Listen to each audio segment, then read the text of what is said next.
Hey Guardians, Ebontis here. Just going to do my Arms Day coverage for you guys. Foundry Weapons field test here real quick for October 19th. So let's jump right in. For the Gaheris-D this week, you have one here in the middle, an option 2 that does have reinforced barrel.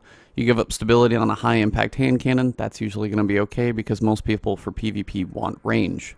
Huge booster range here with reinforced barrel is nice. Unfortunately, to me, I don't see final round as really the best one. If you get down to that final round and you miss, you're pretty much toast anyway.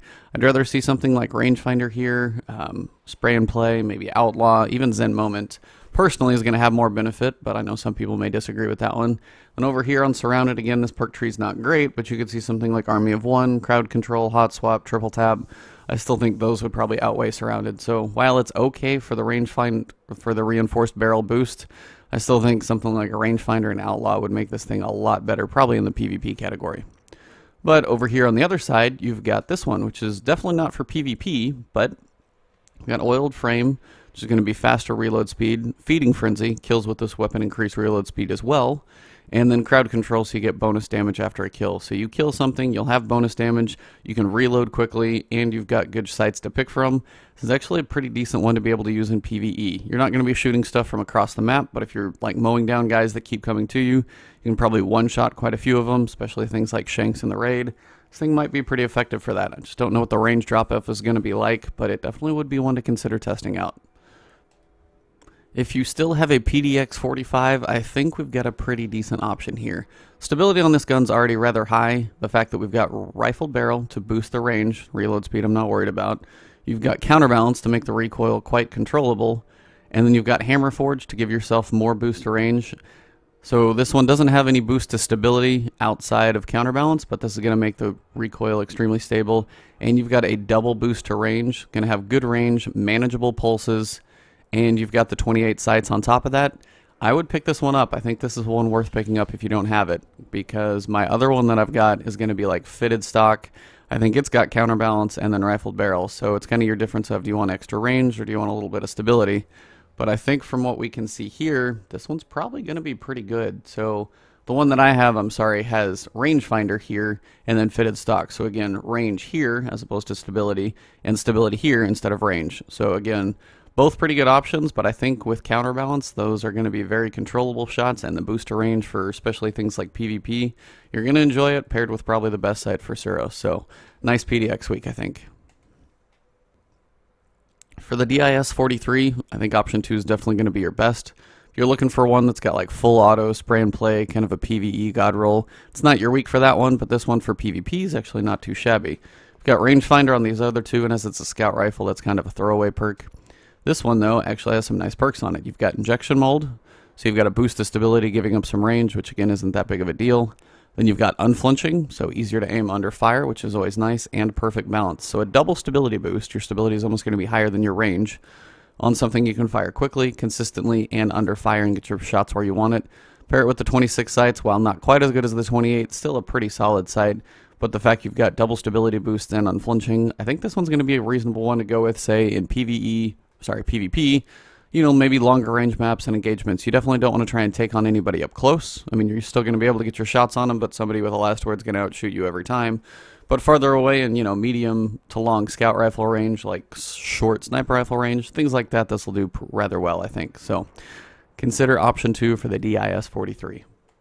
As for the Kumakatok HC4, none of them are great because we don't get a boost to range. We've got stuff that'll give you a nice boost to stability and even more stability. And then I have the Storm or life support, but sadly, as the range starts very low, it's pretty much your choice of saying, okay, I don't want to shoot anything that's very far away from me, and I'm going to be in trouble most of the time. Not a great gun in the first place. From what I've ever seen, I'm not a huge fan of it. Some people may like it, but I still haven't found one that makes this thing worthwhile. So if you want to hold on to this one, see if you get anything good next week, go for it. Otherwise, you can just chunk this one away and not worry about it.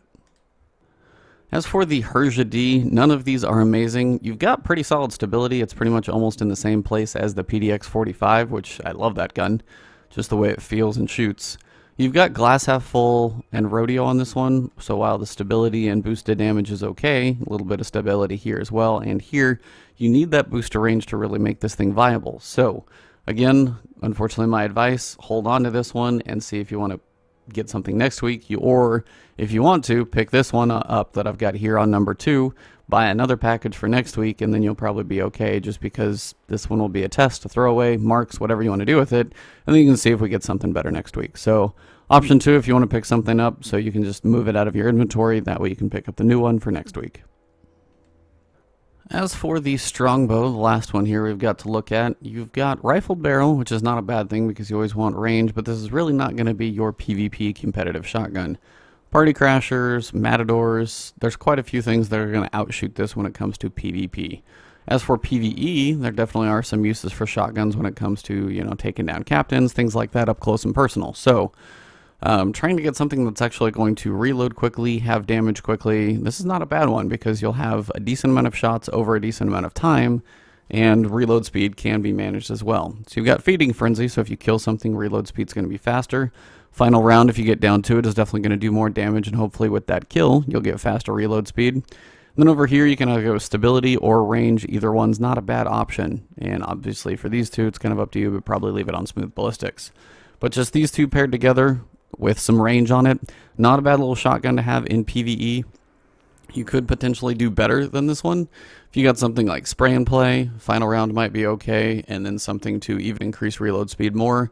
You're going to be up close and personal in the PvE phases of enemies, but you're going to be blowing them away with a pretty quick shotgun blast and followed up by another one that you can reload pretty quickly. So this one's not a bad roll this week for option 1, but I would probably tell you guys, if you really want a good roll on this one, you might hold off. But if you're not a huge worry on the shotgun, pick up number 1, see how it goes, and have some fun with it. As for the field test weapons this week, we've got 2 Crucible, 3 PvE. You've got an auto rifle in Crucible. This one could be manageable in normal engagements. We've got the Omelon test rifle in Crucible as well. This one you may want to go find some private matches, just because fusion rifles take their little bit of practice anyway, so it may be a little easier if we can still do those in test.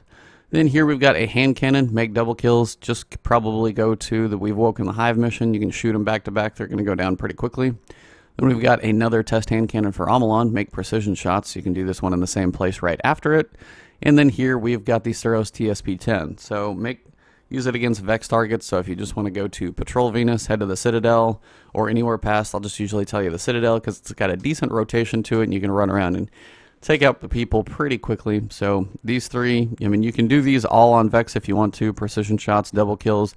The double kills is just easier if you're going to do that one on We've Woken the Hive, just because you have a lot of enemies coming at you, so you can shoot them back to back in consistency. It's a little harder to get the double kills on something like a group of Vex. Just going to take a little longer. So Vex here, you can do these 2 right back to back and then fly to Venus. You'll be fine. As for this one and this one, go have some fun in Crucible and see how you can do. As for the Foundry Orders this week, we've first got the Thiessen FR4. This is going to be your high-impact fusion rifle. We had pretty amazing rolls on it last week, so unless we get lucky, you might be holding on to this one for a little while, but it's still a great one to pick up because it can be one of the best fusion rifles you can get. As for the Herja-D and the lyudmila-d in the Hake Pulse Rifle family, here you've got the medium rate of fire, medium impact, versus the high impact, low rate of fire. This one's got some decent stability built into it already, medium aim assist, but it's got some lower range, so you'll be looking for range perks here. This one's got the really nice range because it is low rate of fire, but unfortunately you've got low aim assist, medium stability, so you'll be looking to boost stability, maybe look for something like Hidden Hand and things like that. Over here you've got the Suros JLB-42, the little brother to the JLB-47. You can still get some decent perks on this thing. You can go for things like grenades and horseshoes, you can go for tracking, you can go for tripod, and definitely some boosts to impact, blast radius, and all that. Just the JLB-47 is going to have a little boost just in stats from the get-go. So still not a bad rocket launcher if you need some options, but there is one that can be a little better. Finally, one of my favorites is the Irene RR4. Definitely will be picking this one up. I've used this sniper rifle for a while, and it's really just one of the few high-impact legendary sniper rifles you can get. Now, this one is up there in the higher impact category, but now that we've got stuff like Devil's Dawn and Event Horizon, those are one stage past. They're in the Black Spindle category. This has still got 4 bullets in the clip, but it's in that 1,000-yard stare, and it's in that upper tier of high impact, but 4 bullets in the clip. So I've got one that's got mulligan and triple tap on it, so I can get 5 shots on a boss pretty much every time. Find a little stability boost in there, and this thing is pretty good. It's not going to have a whole lot of aim assist, but for boss damage, if you get the right perks, this thing can be quite effective. But that pretty much wraps it up for me, guys. Thank you for checking out this video. Hopefully you enjoyed it. If you did, drop a like below. Let me know if you have any questions or anything. If you didn't enjoy the video or want to see some changes, leave me a comment. I'd love to know what I can do to make these things better for you guys. As for everything else we've got going on, Heroic did drop yesterday. Didn't get a chance to jump into it yet, but I will be working on that soon. And then just check out my main channel page, subscribe there, and I will keep the content coming your way. Thanks as always for the support, guys. It's awesome as the channel continues to grow. So have a good week, enjoy, and looking forward to everything that Heroic Mode brings. Maybe potentially some new ornaments as Festival of Lost is around the corner. So have a good week, and I will talk to you guys later.